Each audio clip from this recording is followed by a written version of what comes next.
they have gained something and we have lost something. But for those of us who've been in the fight, those who got involved in stuff, they think, there's a release of pressure, we won. We pushed them back. They didn't finish that sentence. It said, we pushed them back all the way.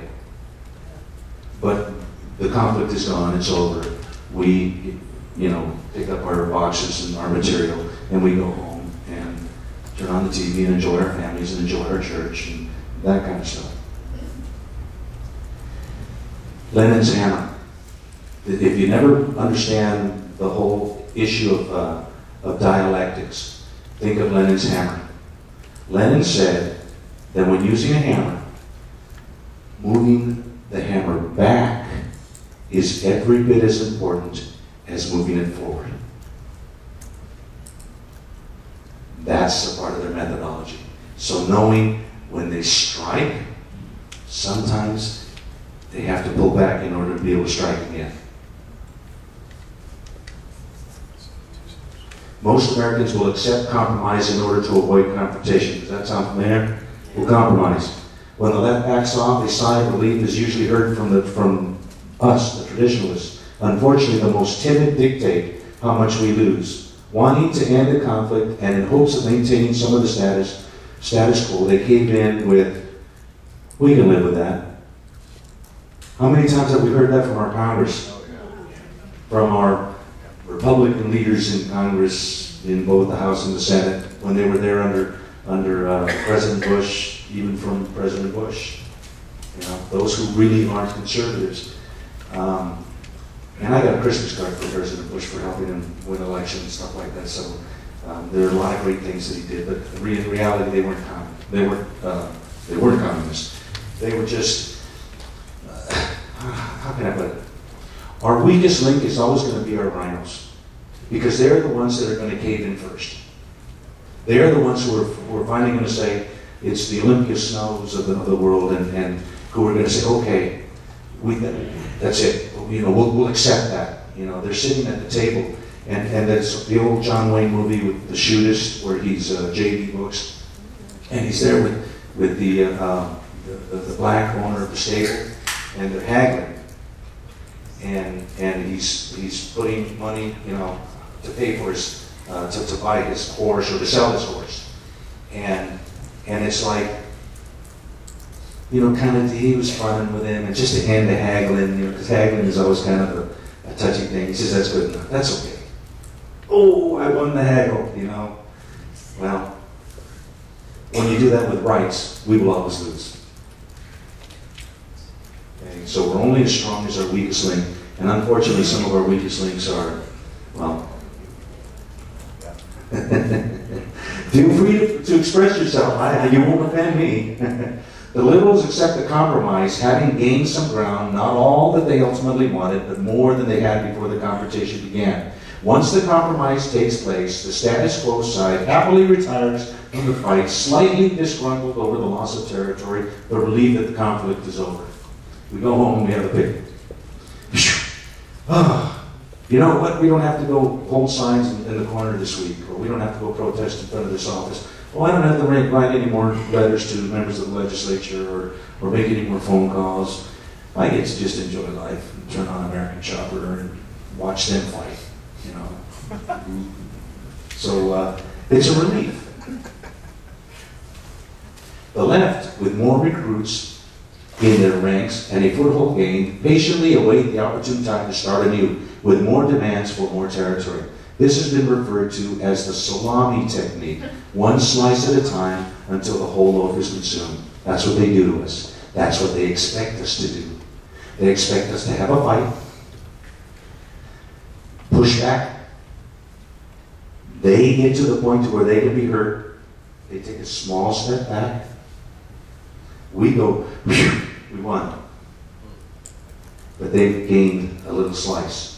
They've gotten more people involved in the process. They've gotten more volunteers, more activists. Usually they don't have volunteers or activists. They're paid by some wacko foundation providing resources, or, that's just the way it is. For us, we are volunteers and activists with jobs or unemployment checks in some cases. with lives and homes and businesses and things like that. But that's how they do it, one little bit at a time. It's a long, protracted effort on their part. Let me get a sip.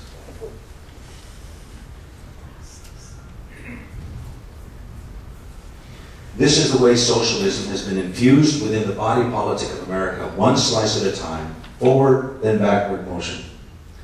Lenin stated it best, we advance through retreat. It's a plan that they've had forever. And we have to understand that. This is nothing new.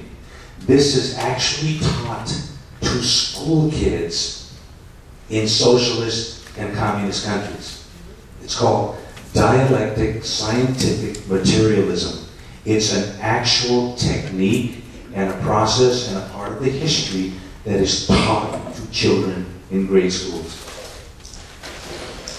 Unbelievable. This is the leftist compromise. They'll ask you for 100%, then give a little on their outlandish demands. When opposition becomes formidable, they may call it compromise, but what are they really giving up? Nothing. You know, it's like, we're going to cut your arm off at the elbow. We're going to cut it off. Like, heck you are. You're just kidding, aren't you? That's our side. No, we're going to cut it off. No, you're not. Yeah, we are. No, because I'm gonna fight back. I'm gonna pull out a knife or something. I'm gonna fight back. I'm not gonna let you do it. And then they get the sword and they're ready to go. No, no, no, no, no, no, no. And it's just like the liberals will come back and say, "Oh, don't worry. We're just gonna cut it off with the wrist." And it's like it's taking a whole arm. You know. That's in essence what we do. That is in essence what we do. Are they relinquishing control or perhaps abandoning some other established bureaucracy in order to negotiate in good faith? Never. They relinquish nothing while insisting we compromise away a piece of our freedom. Compromise to them is not a give and take. You know, compromise to us is my wife and I going down to the video store. I want to shoot him up. She wants to love him up. We compromise on a comedy. We go home and we enjoy it. We have a good time. Neither one of us gave up part of our moral makeup or anything like that to do that. That's what you call a compromise. These people are not asking for compromise. They're saying, you know, to them compromise is, you cause too much pollution, we're going to take all your vehicles away. You're not? Oh, yes, we are. We're going to do it by law, and we're going to send the police. No, you're not. Yes, we are. No, you're not. And it goes back and forth, back and forth, back and forth. Okay, don't worry. We're just going to take all of your lifted four-wheel drive diesel F-350 pickup trucks. We're going to just take those. At least they let me with my Prius, you know, and my whatever, my Datsun. Yes? What I do know this is, like, when Obama made the rule that you could carry a gun in national parks, I mean, that left me scratching my head going, well, why did you do that? You know, Well, he actually didn't do that. We kind of, it happened before his, before he took over. We actually had this passed and regulatorily established within the National Park Service, and it had to come into play, and he was actually quite mad, angry, distressed, PO'd, that he couldn't stop it, because we had the ball rolling already. So it wasn't just a part of the compromise you're talking That's about? correct. Okay. That's correct. Glad I asked. We actually had guys from Gun Owners of America who were actively working to make that happen. And believe it or not, we actually had resistance from different gun organizations. When we object, they have the unmitigated call to say that we're not reasonable. How high? Does that sound right? Liberals coming to us and saying, you're unreasonable. You're a right-wing, you know, zealot, you know. When we strenuously resist, they call us names. Extreme right-wing, ultra-conservative, Tea Partiers, and worse. Is there anything worse than a Tea Partier to the liberals? Not really. That's a medal of honor. Unfortunately, we react angrily. Instead of calmly insisting, they put something on the table. which is what we should do. We should go back to what we are. Instead of arguing back and feeding the fight, we should say, you want to compromise? You put something on the table. We must stop using the term compromise when confronting the left, unless we ask for something. Okay, what are you putting on the table in exchange? You're going to give us the EPA? We're going to wipe it out?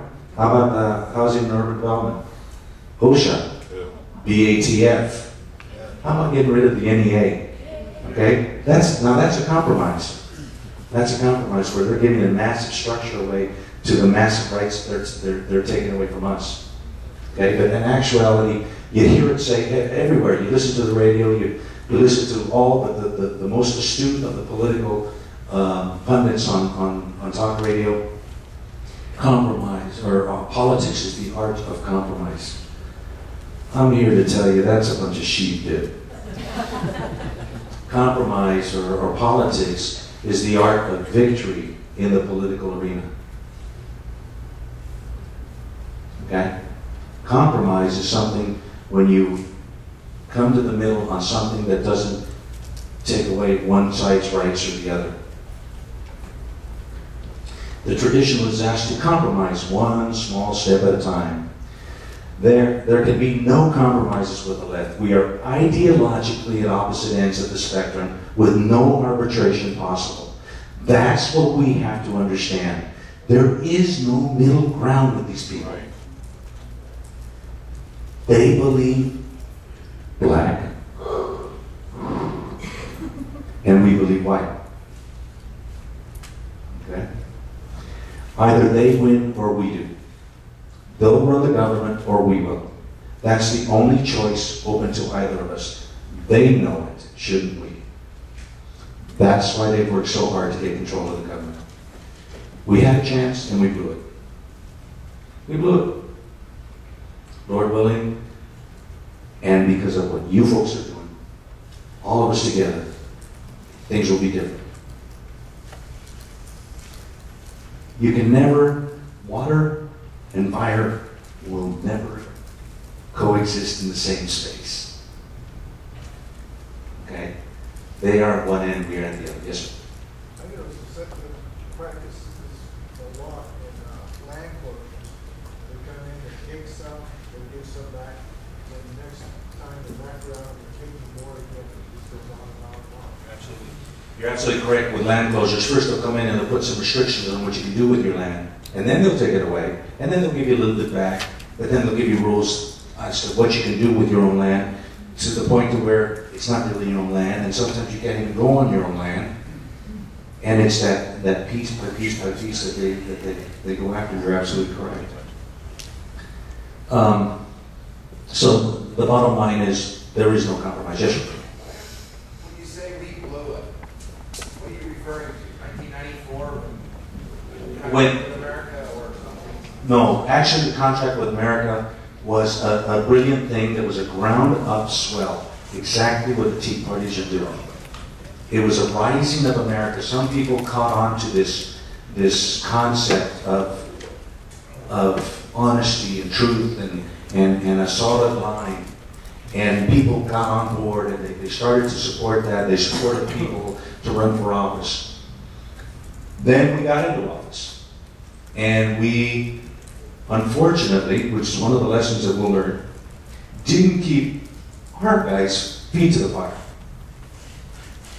We send them there, and then we just kind of let them go and hope and pray that everything's going to be okay.